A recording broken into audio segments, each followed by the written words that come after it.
Assalamualaikum warahmatullahi wabarakatuh.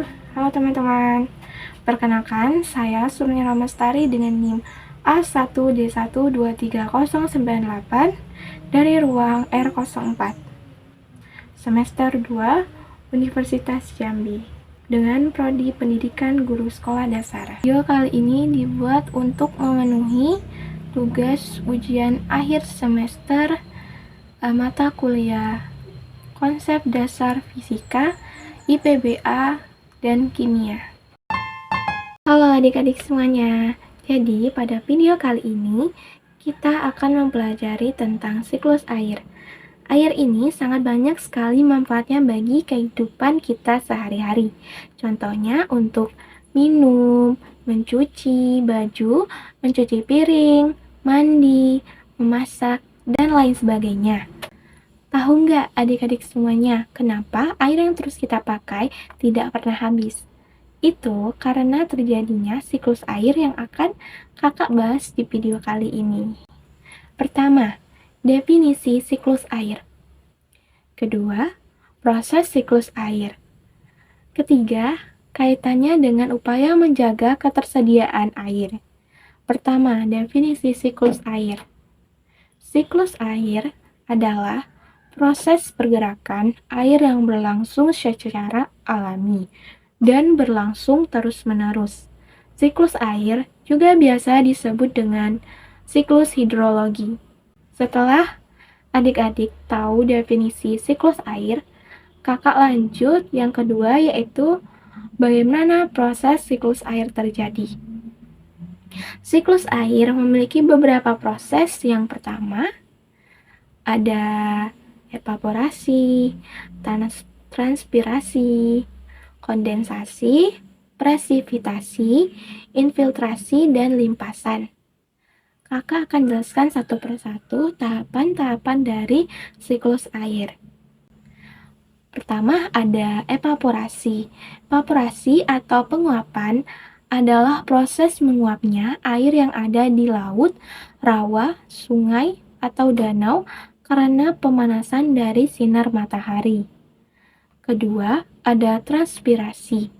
Transpirasi adalah proses penguapan air dari daun tanaman. Uap air yang akan berkumpul di udara membentuk gumpalan air di atmosfer. Ketiga, kondensasi.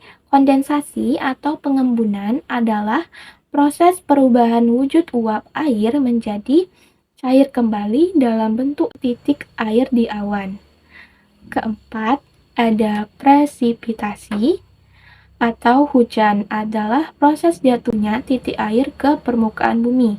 Presipitasi terjadi karena awan tidak mampu menampung air lagi. Kelima, ada infiltrasi. Infiltrasi adalah proses air menyerap ke dalam tanah melalui celah dan pori-pori tanah. Keenam, ada limpasan. Limpasan adalah aliran air yang mengalir di atas permukaan tanah menuju ke sungai, danau, dan laut.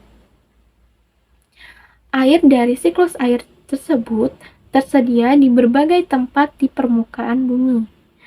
Pertama, yaitu tanah, sumur, sungai, danau, dan laut. Pembahasan ketiga ada kaitannya dengan upaya menjaga ketersediaan air. Terdapat 6 upaya yang dapat dilakukan untuk menjaga kelestarian air. Pertama, menghemat penggunaan air. Penggunaan air secara boros dan tidak bertanggung jawab akan mengakibatkan kelangkaan air. Kebiasaan seperti mandi yang terlalu lama dan lupa matikan air keran.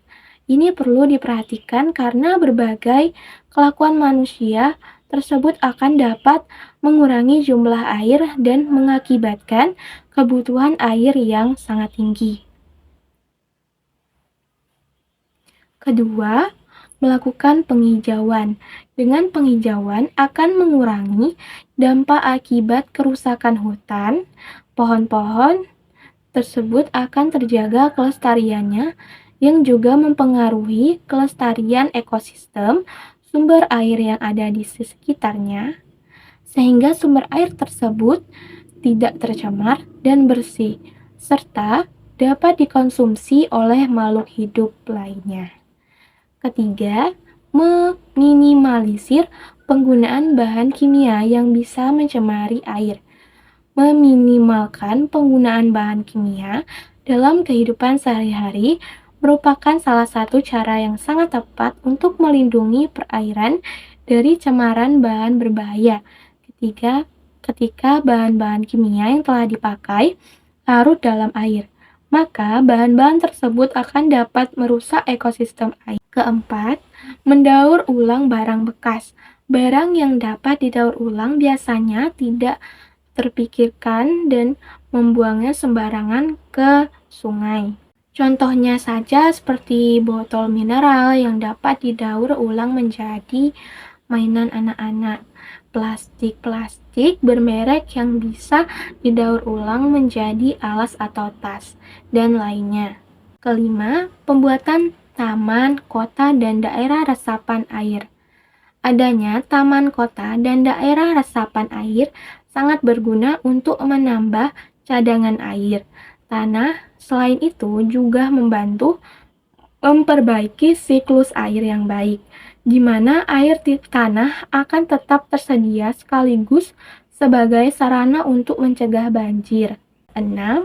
Tidak membuang sampah di sungai.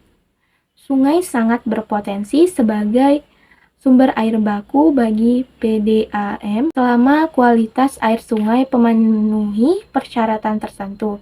Jika warga tidak membuang sampah, terutama limbah domestik ke sungai, maka dapat menjamin ketersediaan air bersih. Itulah tadi penjelasan singkat dari kakak. Semoga adik-adik mengerti semuanya. Terima kasih.